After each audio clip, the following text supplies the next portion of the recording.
Hundreds of stories like theirs remain untold, hidden away as treasured mementos and narratives spoken only to family. But a new project launched at the conference aims to document and preserve more than a century's worth of Chinese legacy in New Zealand through the use of the internet. It's an ordinary weekday at the home of Mei Lin Chong. On school holidays like this, her children and grandchildren drop in for a visit. Today, Mei Lin brings out precious photographs, some close to 100 years old, to show her eldest grandson for the very first time. But Mei Lin's heritage does not stay confined within these walls. For almost a year now, she's been uploading family stories and pictures on the Chinese online community's website, a new online repository of Chinese legacy in New Zealand. We think our stories are uninteresting, but they're all just a little different from everybody else's. We probably are of a generation which was the start of the Chinese community, really, in any great way, because it was when, in 1939, when they allowed a lot of the wives of the men that were here to come, that a lot of children were born, and you actually became a bigger community than in prior times. For the techno-savvy, the uploading process is no biggie. But for Mei Lin, it took several tutorials with Sam Minchin, Digital Access Manager of Auckland City Libraries. We see the site as very much as it's for the Chinese community, and the content needs to come from the Chinese community. The library's role was in setting up the site, was in developing the tools that enabled people to load this content, and it's about the long-term preservation of that content. Content that Mei Lin would love to share with others, but are far too treasured to donate, even to a trusted library. These, for example, are pictures of Mei Lin's mother, a woman she never met.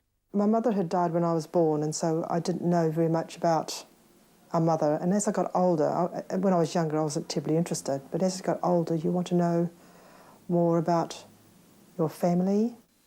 Putting these old pictures and stories online brings back decades of memories for Mei Lin. Memories that provide visitors to the site a deeper look into the evolution of the Chinese community and identity in New Zealand. When I was young, I didn't want to be Chinese. You wanted to be like all your friends who happened to be Europeans. And I think it was just because we were in such a minority that there weren't many of us to identify with. Whereas now I think there's a lot more, and we are actually beginning to feel proud of being Chinese, and I think we can live within the two worlds of being Chinese and also being within the Pākehā world. And a lot of these stories haven't been told, so this is a great opportunity to pull people together, to share their stories online, to share that with future generations of New Zealanders, but also to share that with the people, the new immigrants into New Zealand, about what life was like in New Zealand.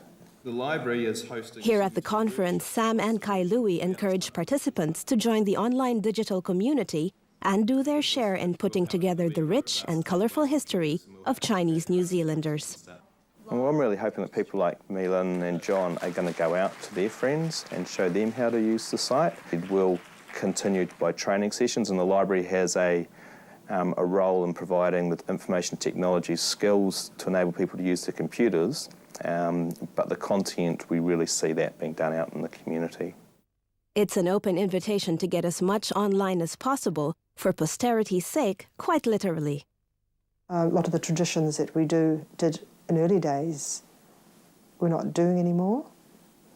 Well, these days you don't have the same gatherings. A lot has certainly changed, and Mei Lin will be the first to say she's needed a lot of catching up, especially technology-wise. But it's all been for a worthy cause.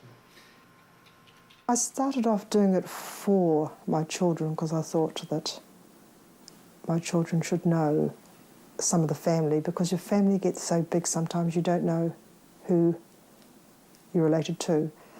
And partly I did it for myself too, just knowing what your family background. 15 workshops have been scheduled for those who would like to learn how to use the website. Go to www.chinesecommunity.org.nz and click on Book a Workshop.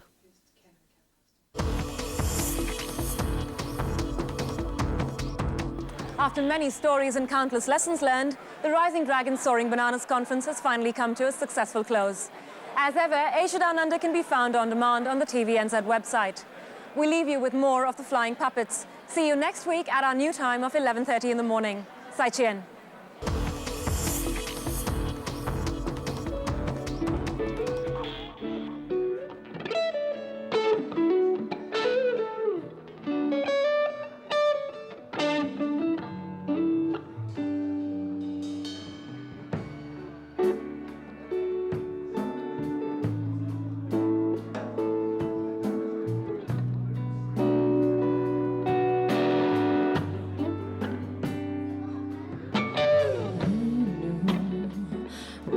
I'm standing now in the same place I've always done. Being here, I've always knew, I've always hoped for more from you. Why is my faith and trust abused? Why does my heart and soul feel bruised? This program is made with funding from New Zealand On Air.